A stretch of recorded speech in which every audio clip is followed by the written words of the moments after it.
Tampang ito ay rated SPG, striktong patnubay at gabay ng magulang ang kailangan.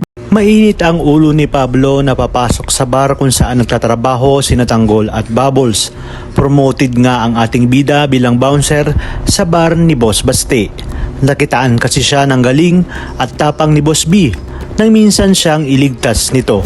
At mahigpit na ipinagbawal ni Boss Baste at inutos kay Tanggol na simula ngayon ay bawal na ang may dalang armas bago pumasok sa kanilang bar para na rin sa kanilang seguridad. Sa pagpasok ni Pablo ay kaagad na natunugan ni Tanggol na may mga armas ang mga ito. Kaya naman nakiusap si Tanggol na iwan na muna ang armas ni Pablo.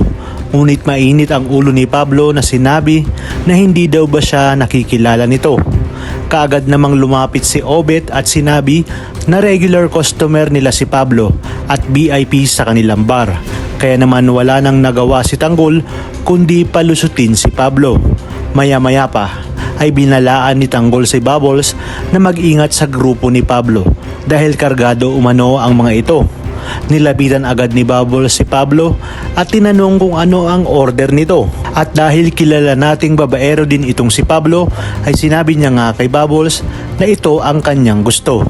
At nang mapansin ni Tanggol na nababastos na si Bubbles ay to the rescue naman siya upang protektahan ang dalaga. At dahil armado si Pablo ay hindi nga nakapalag si Tanggol.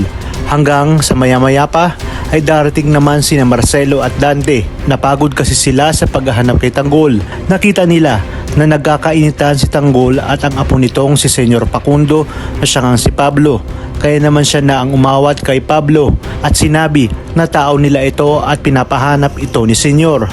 Dito na lang saka naging kalmado si Pablo at tinanong kay Marcelo kung sino ba umano ito at gaano na lamang kaimportante sa kanyang lolo. Pabulong na sinabi ni Marcelo kay Pablo na siya si Jesus Nazareno de Magiba alias Tanggol na dati niya ngang kasamahan sa preso. Magaling, matapang at maabilidad umano si Tanggol pagdating sa pakikipaglaban. Kaya malaking asset ito sa kanilang grupo. Dagdag pa ni Marcelo na kapag nakuha na nila si Tanggol ay magagawa na nila ang lahat ng ipag-uutos dito. Dito na nga nagkaroon ng idea si Pablo na maaari niyang gamitin si Tanggol upang resbakan si David. Lalo pat magkatukayo umano ang dalawa. Dagdag pa ni Pablo na paniguradong malulumpo si David ni Tanggol pag nagkataon. Wala siyang kaalam-alam na magkapatid pala ang dalawa at nagpapanggap lang na Tanggol itong si David.